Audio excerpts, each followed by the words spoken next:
તો રાજ્યમાં સૌથી મોટી હોળી દહન થાય છે પાલજમાં। ગાંધીનગરના પાલજમાં સૌથી મોટી હોળીનું દહન થશે। હોળીના દર્શન કરવા દૂર દૂરથી લોકો અહીંયા આવી રહ્યા છે। પાલજની હોળી 35 ફૂટ જેટલી ઊંચી બનાવવામાં આવી છે। હોળી પ્રગટ્યા બાદ અંગારા પર ચાલવાની પણ અહીંયા પરંપરા છે। आज अंगे जानकारी आपसे संवाददाता जयंती चौधरी घटना स्थलेथी लाइव जोड़ाई गया है, ज्यां होળી प्रगटावामां आवी रही है। जयंती 700 वर्ष जूनी आ परंपरा है जे आजे पण यथावत है। केवो उत्साह केवो उमंग है अहींया लोकोमां?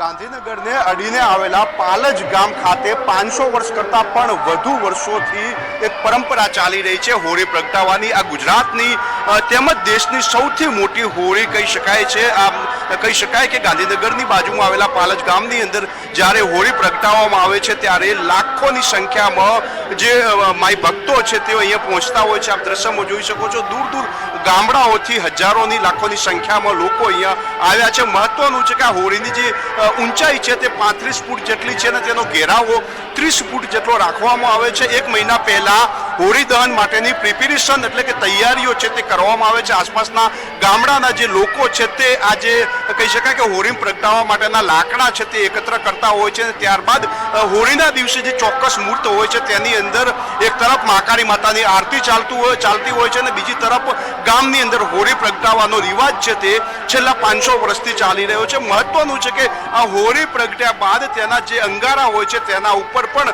જે ભક્તો હોય છે, ગામના લોકો હોય છે તે ચાલુ આગ ઉપર આ ચાલુ જે અંગારા છે તેના ઉપર ચાલવાની પરંપરા છે। આ ખૂબ જ અનોખા દ્રશ્યો અહીંયા નજરે પડી રહ્યા છે। ગુજરાત તેમજ દેશની સૌથી મોટી હોળી અત્યારે પ્રગટાવી રહ્યા છે ત્યારે હજારોની સંખ્યામાં ભક્તો પણ અહીંયા કહી શકાય કે હોળીની દક્ષિણા કરતા હોય તેવા નજરે પડી રહ્યા છે। ખૂબ જ મોટી સંખ્યામાં આસપાસના લગભગ 50 થી 60 ગામોમાંથી લોકો અહીંયા પહોંચી આવ્યા છે। પાલજની જે હોળી છે તે ખૂબ જ પરંપરાઓથી અને ખૂબ જ જૂની હોળી છે, જેથી કરીને લોકો દૂર દૂરથી અહીંયા આવતા હોય છે। મહત્વનું છે કે અનેક લોકો છે તે રાજ્ય બહારથી પણ આજે હોળી છે તે જોવા માટે આવતા હોય છે, કારણ કે ગુજરાતની સૌથી મોટી હોળી છે અને 500 વર્ષથી જે પરંપરા જાળવી રાખી છે તેને જોવા માટે આવતા હોય છે। એટલું જ નહીં, રાત્રે જ્યારે હોળી દહન શાંત થશે ને જ્યારે અંગારા પડશે તે અંગારામાંથી પણ અનેક જે લોકો છે તે અહીંયાથી ચાલશે। સાથે સાથે હવામાન સાથે પણ આ હોળી જોડાયેલી છે, કારણ કે આ હોળી જે પ્રગટે છે તેની કઈ તરફની દિશા છે તે જોઈને હવામાન વૈજ્ઞાનિકો છે તે આખા વર્ષ દરમિયાન કઈ પ્રકારની જે કહી શકાય કે આ વખતે વાતાવરણ રહેવાનું છે, વરસાદ રહેવાનો છે, ગરમી રહેવાની છે, ઠંડી રહેવાની છે તેની પણ આગાહી કરતા હોય છે। એટલે પાલજની હોળીનું ખૂબ જ મહત્વ રહેલું છે। बिल्कुल आभार जयंती, तमाम जानकारी आपवा बदल। तो होलिका दहन परथी ज वार्षिक हवामाननो अंदाज आवવાનો છે। हवामान निष्णांत एवा अंबालाल पटेले तेवुं કહ્યું છે કે હોળીની જ્વાળા પરથી વર્ષભરનું હવામાન જાણી શકાશે। હોલિકા દહનની 96 મિનિટથી પવનની દિશા નક્કી થશે। પવનની દિશા પર હવામાન નિર્ભર રહેતું હોય છે તેવું અંબાલાલ પટેલનું અનુમાન છે। ઉત્તરનો પવન ફૂંકાશે તો વરસાદ સારો રહેશે, જો પશ્ચિમનો પવન ફૂંકાશે તો સાધારણ વરસાદ રહેશે અને પવન દક્ષિણનો ફૂંકાશે તો વર્ષ નબળું રહેશે અને રોગની ઉત્પત્તિ થવાની પણ શક્યતા। અને એ વખતનો પવન જોવાનો મહિમા લગભગ દેશના ઘણા ભાગોમાં થતો હોય છે। જો પવન ઉત્તરનો રહેતો હોય તો હોળી ઠંડી તાપીને જતો સારું, પણ આ વખતની હોળી વિશ્વ દિન નિમિત્તે એટલે સૂર્ય ઉત્તર ગોળાર્ધમાં આવે છે ત્યારે આવે છે, તેના કારણે લગભગ પશ્ચિમનો પવન ફૂંકાવાની શક્યતા છે, પશ્ચિમનો ઉત્તરનો અને તેની વચ્ચેનો। એટલે આ વખતની આ જે છે તે ઉનાળુ પવન વાય તો ઋતુ નિમિત્ત જાણવી। સૂર્યનું ગતિવિધિ એટલે કે સૂર્ય જો હિન્દ મહાસાગર ઉપર એની ગતિવિધિ હોય તો પવનની વરાળ વધારે થાય અને બાષ્પ વધારે તરફ વરસ સારું આવે। એટલે સૂર્યચંદ્રની ગતિને વૈજ્ઞાનિક અનુમોદન, ખગોળનું અનુમોદન અહીં આપ્યું છે એવું ગણી શકાય। गुजरात सहित देशभરમાં ગરમી પોતાનો પ્રકોપ વરસાવી રહી છે। રાજ્યમાં આગામી 4 દિવસ હીટવેવની આગાહી હવામાન વિભાગે વ્યક્ત કરી છે। અમદાવાદ, કચ્છ અને સૌરાષ્ટ્રભરમાં હીટવેવથી લોકો હેરાન થશે। પોરબંદર, રાજકોટ, જૂનાગઢ, ગીર સોમનાથ, કચ્છ પંથક અને અમદાવાદ સહિત અનેક શહેરોમાં હીટવેવની અસર વર્તાશે. અમદાવાદની વાત કરીએ તો 25 માર્ચે 39 ડિગ્રી અને 26 માર્ચે 40 ડિગ્રી અથવા તેનાથી પણ વધુ તાપમાનનો પારો ઉંચકાશે તેવી હવામાન વિભાગે શક્યતા વ્યક્ત કરી છે. આકરી ગરમી વચ્ચે લોકો હોળીના પર્વની પણ ઉજવણી કરી રહ્યા છે. હાલ ગુજરાતના અનેક શહેરોનું તાપમાન 35 ડિગ્રીને વટાવી ગયું છે.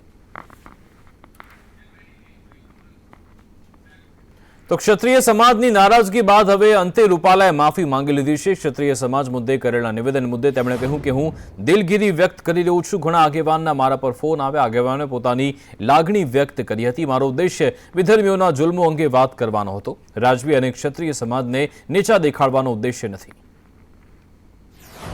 અને બીજાય ખૂબ રહ્યા, અંગ્રેજોએ ખૂબ રહ્યા, અને એને દમન કરવામાં બાકી નહોતું રાખ્યું છે.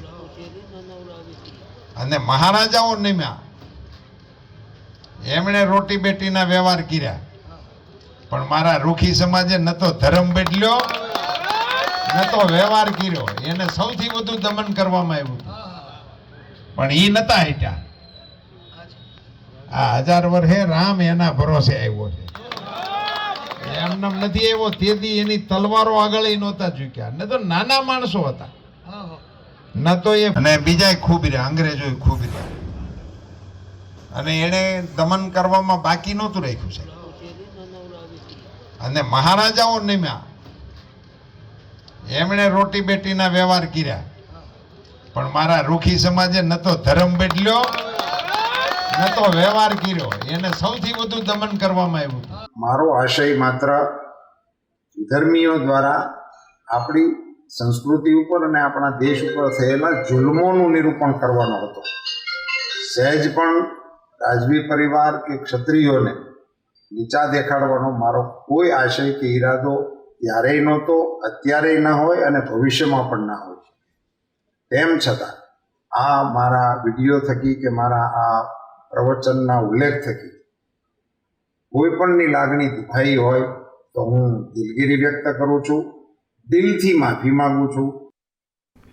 રાજકોટ લોકસભા બેઠકના ઉમેદવાર માટે કોંગ્રેસે મંથન હાથ ધર્યું છે. અહીંયા જૂથવાદને શાંત પાડવા શક્તિસિંહે વચ્ચેનો રસ્તો કાઢ્યો.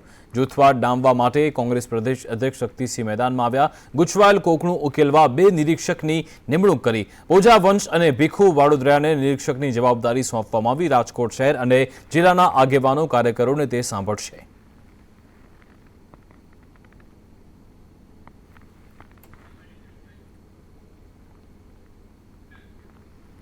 રાજકોટમાં જૂથવાદને ડામવા કોંગ્રેસ પ્રદેશ અધ્યક્ષ શક્તિસિંહ મેદાને શક્તિસિંહે સતત બીજા દિવસે સ્થાનિક નેતાઓ કાર્યકરો સાથે બેઠક યોજી. બેઠકમાં ઉમેદવારની પસંદગી પર મહોર લાગી શકે છે. કોંગ્રેસ પ્રદેશ પ્રમુખ શક્તિસિંહ ગોહિલે નિવેદન કર્યું કે ટૂંક સમયમાં રાજકોટ સહિતના ઉમેદવારો જાહેર કરીશું.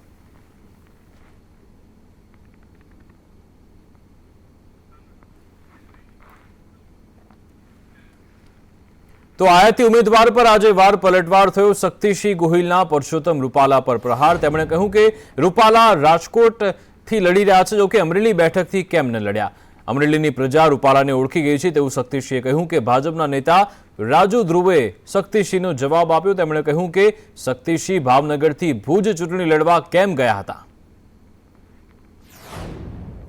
એમણે ગોતીને માથા મૂક્યા હતા, એ શું કામ ફેરવા? અને પુરુષોત્તમભાઈ મારા મિત્ર છે. બહુ મોટું માથું હતું તો એમના વતનમાં અમરેલીથી મોટા માથાને લડાવવા હતા ને, ત્યાં તો પબ્લિક ઓળખી ગઈ હતી કે માથું વધેરાઈ જશે, એટલે રાજકોટ મોકલ્યું. એટલે આ બધી આવી વાતો ન કરવી જોઈએ. જો પરસોત્તમભાઈ અમરેલીથી 100 કિલોમીટર દૂર રાજકોટ ચૂંટણી લડવા આવે તો આયાતી ગણાય.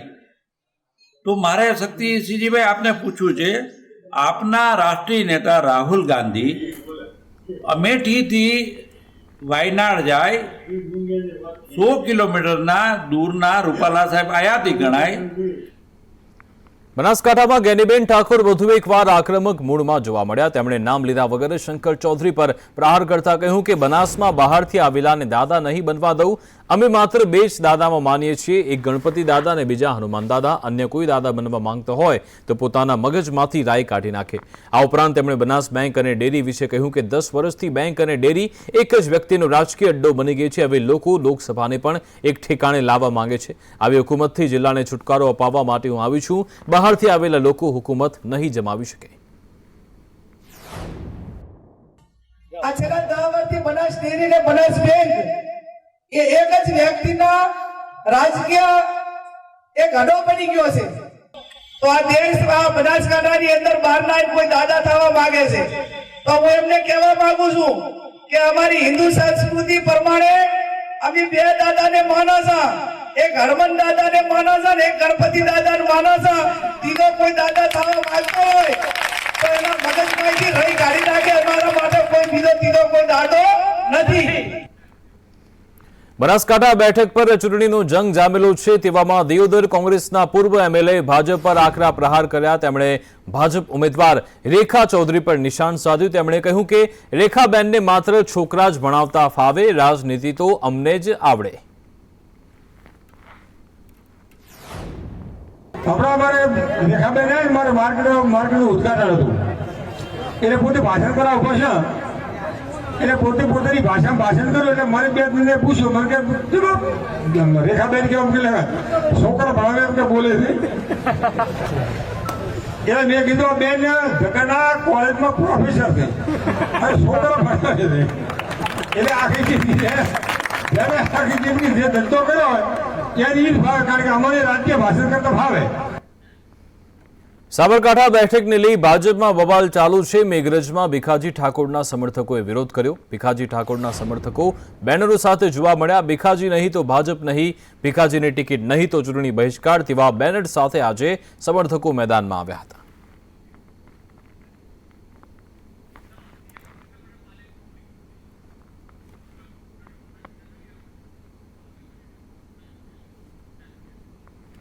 ગાંધીનગરના પાલેજમાં સૌથી મોટી હોળી પ્રગટાવવામાં આવી રહી છે. અહીંયા હવે મુખ્યમંત્રી ભૂપેન્દ્ર પટેલ પણ પહોંચ્યા છે, અહીંયા સહભાગી થયા છે અને તે હોળી પ્રગટાવવામાં આવ્યા છે. હોળી દર્શન કરવા દૂર દૂરથી લોકો આવી રહ્યા છે, ત્યારે મુખ્યમંત્રી પણ થતો જ હોય છે.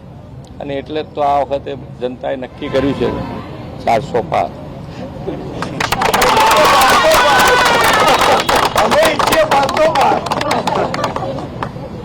Thank you very much. દીકરીને લાવો સાહેબ જોડે.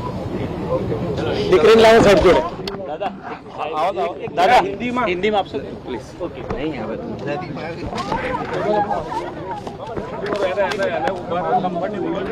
દિવસે હોળી પ્રગટાવવામાં આવે છે અને હોળીના વિશેષ મહત્વનું હોય છે. તેવામાં હોળી પ્રગટાવી વર્ષો જૂની જે પરંપરા છે તે લોકો અહીંયા અંગારા પર પણ ચાલતા હોય છે. બાળકોથી લઈ મોટેરા અહીંયા જોડાતા હોય છે. તેવામાં મુખ્યમંત્રી ભૂપેન્દ્ર પટેલ પણ અહીંયા પહોંચ્યા હતા. સમાચારમાં આગળ વાત કરીએ તો રંજનબેન ભટ્ટના સમર્થનમાં કાર્યકરો હવે મેદાનમાં આવ્યા છે. રંજનબેનના સમર્થકે આત્મવિલોપનની ચીમકી ઉચ્ચારી હતી. મંગળવારે બપોર પછી કોઈપણ સમયે આત્મવિલોપનની ચીમકી તેમણે ઉચ્ચારી હતી. મનીષ ગોસ્વામીએ ભાજપ પર આકરા પ્રહાર કર્યા. તેમણે કહ્યું કે ભાજપમાં લોબીવાદ ચાલી રહ્યો છે, ભાજપની છબી ખરડાઈ રહી છે. નિર્ણય થયો છે ભાજપમાં. આ ભાજપની છબી ખરડાઈ રહી છે. કાર્યકર્તાઓના ચપ્પલ ઘસાઈ ગયા છે ભાજપ ઊભી કરતા. અને મોદી સાહેબને ખબર છે કે મોદી સાહેબે કેવું કામ કર્યું છે. એમની છબી આ લોકો ખરડાઈ રહ્યા છે. એટલે આપણે મોદી સાહેબને બી છબી ના ખરડાય અને રંજનબેનની બી છબી ના ખરડાય એવા આપણા વડોદરા શહેર મોવડી મંડળને નમ્ર વિનંતી છે કે આગળ એમને સમર્થનમાં. લોકસભા ચૂંટણી પહેલા 1 કરોડની રોકડ રકમ ઝડપાઈ છે. શામળાજીના અણસોલ ચેકપોસ્ટનો બનાવ, જ્યાં ચેકપોસ્ટ પરથી 1 કરોડની રોકડ રકમ ઝડપાઈ. 500 ને 100 રૂપિયાના દરની ચલણી નોટો ઝડપવામાં આવી. કારમાં ગુપ્તખાનું બનાવી ગુજરાતમાં આ રૂપિયા લાવવામાં આવતા હતા, જોકે તેને ચેકપોસ્ટ પરથી ઝડપી લેવામાં આવ્યા છે. મહત્વનું છે કે ચૂંટણીમાં રૂપિયાનો બેફામ ઉપયોગ થતો હોય છે. તેવામાં જે આ ધન પકડવામાં આવ્યું છે તે હવે ક્યાંથી લાવવામાં આવતું હતું અને કોને સોંપવાનું હતું તે અંગે પણ તપાસ કરવામાં આવશે. ચાલક એમને પૂછપરછ કરતા સંતોષકારક જવાબ ન આપતા શંકા ગઈ અને એમને ગાડીની તપાસ થોડી વધુ કરતા અંદર એક ગુપ્ત ખાનું મળી આવેલ, જે ચાવીથી ખુલતું હોય અને એ ઈસમ પાસેથી ચાવી લઈ અને એ જે ખાનું છે એ ખોલતા એમાં ન્યૂઝપેપરમાં વીંટળાયેલ હાલતમાં બંડલો મળેલ, જેના વિશે પૂછપરછ કરતા એ બંડલમાં પૈસા હોવાની જાણકારી, કેશ હોવાની, રોકડ રકમ હોવાની જાણકારી આપેલ. સમાચાર અમરેલીથી કે જ્યાં જમીનમાંથી એક શંકાસ્પદ પદાર્થ નીકળ્યો. વડિયાના ઢુંડિયાના પીપળિયા ગામની ઘટના છે, જ્યાં શંકાસ્પદ પદાર્થ બહાર આવતા લોકોમાં કુતૂહલ સાથે ભયનો માહોલ. ચામુંડા માતાજી મંદિર નજીક જમીનમાંથી આ કાળા કલરનો પદાર્થ નીકળ્યો છે. ગ્રામજનોને જાણ થતાં લોકોના ટોળે ટોળા ઉમટી પડ્યા હતા. અમરેલી જિલ્લાનું છેવાડાનો તાલુકો અને આ તાલુકાનું જે ઢુંડિયા પીપળિયા ગામ છે, જોકે વડિયા તાલુકાનું ઢુંડિયા પીપળિયા ગામ છે અને આ ઢુંડિયા પીપળિયા ગામે કોઈ ભેદી ધડાકો થયો છે અને આ ધડાકાની સાથે જ ગામની અંદર જે 3 કિલોમીટર દૂર ચામુંડા માતાજીનું જે મંદિર છે એ મંદિર પાસે એક જમીન એટલે કે પથ્થરો, જે ખરાબાની જમીન છે, ખરાબાની જમીનના જે પથ્થરો છે, પથ્થરો તૂટી ગયા છે અને તૂટી અને એમાં હોલ થઈ ગયા છે અને એ હોલમાંથી કંઈક કાળા કલરના પ્રવાહીઓ બહાર આવ્યા છે. ત્યારે હું એ સીધું જ અહીંયા આપણે ઘટના સ્થળે જ પહોંચ્યા છીએ અને એના જ આ સીધા દ્રશ્યો છે કે આ જમીનની અંદર આ ખરાબાની જમીન છે, આ જમીનમાં પથ્થરો, જો કે અહીંયા પથરાળ જમીન છે, અહીંયા મોટા મોટા જે હોલ પડી ગયા છે, જમીન પણ આમ ફાટી ગઈ હોય તેવા અહીંયા જો. યાત્રાધામ ડાકોરમાં પૂનમના મેળાને લઈ ભક્તોનું ઘોડાપૂર ઉમટી પડ્યું છે. દૂર દૂરથી ભાવિક ભક્તો અહીંયા પહોંચ્યા છે. રાજા રણછોડના દર્શન કરવા માટે ભક્તો અહીંયા આવી રહ્યા છે. ચુસ્ત પોલીસ બંદોબસ્ત પણ અહીંયા ગોઠવવામાં આવી રહ્યો છે. તેની સાથે ભક્તો દર્શન કરી રહ્યા છે. જય રણછોડ માખણ ચોડના નાદ અહીંયા ગુંજી રહ્યો છે.